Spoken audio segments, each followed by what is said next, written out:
Hey everyone, welcome here to Musicians Edition. I'm Evan and we're going to be on the piano to talk about the difference between standard minor scales and harmonic and melodic minor scales. So we're going to look at A minor just so it's easy to visualize with all the white keys. A minor, our standard tone, semi, tone, tone, semi, tone, tone pattern. Harmonic minor scales, we're going to actually raise the seventh, in this case from G to G sharp. Our seventh is that last note before the tonic or the note our scale is named after, so that's going to be G turning to G sharp here, harmonic minor. And when we do melodic minors, we're going to actually raise the sixth and seventh, in this case both F to F sharp and G to G sharp, melodic minor.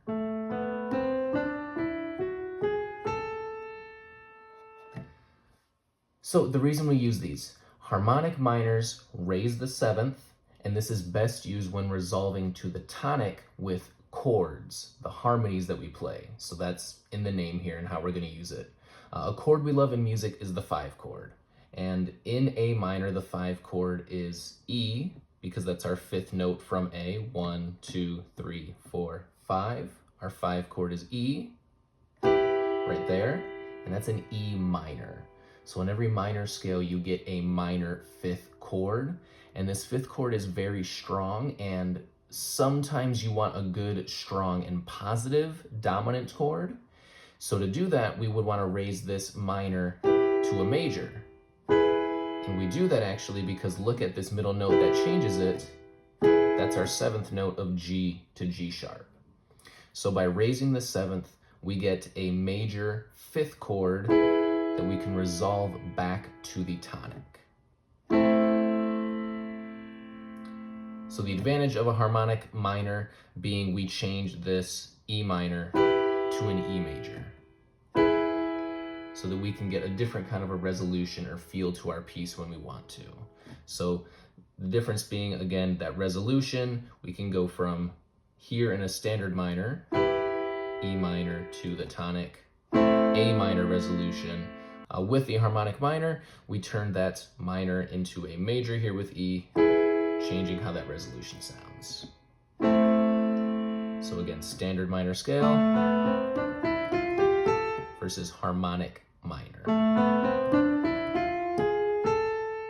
But that harmonic minor doesn't sound so good when you play it melodically like that. It is, again, used harmonically. So when we want to play a melody over a harmonic minor, if we want to avoid this big gap we just created from F to G sharp, what we can do is also raise the 6th. We raise the 6th and we go from F to F sharp, so we get this. So we turn this big gap that we made with the harmonic minor, which is a minor 3rd, raise this, and we turn it into just that full tone step. Versus harmonic. Okay, so that is the melodic minor. So typically the melody played over a harmonic minor chord scale would incorporate this, where you raise that 6th and 7th. What this does is it gives us good flexible options for minor scales to still have nice sounding resolutions when we want them to.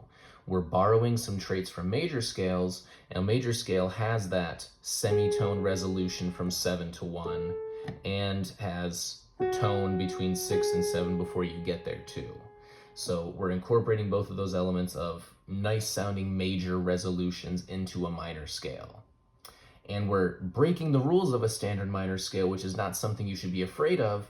This is a good way to kind of test the waters of rule breaking because these are things that work.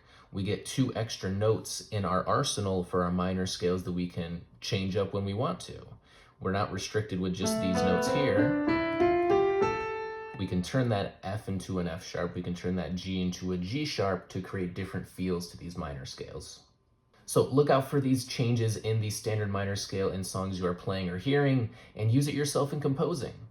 Yeah, have fun playing, and we'll see you next time here at Musicians Edition.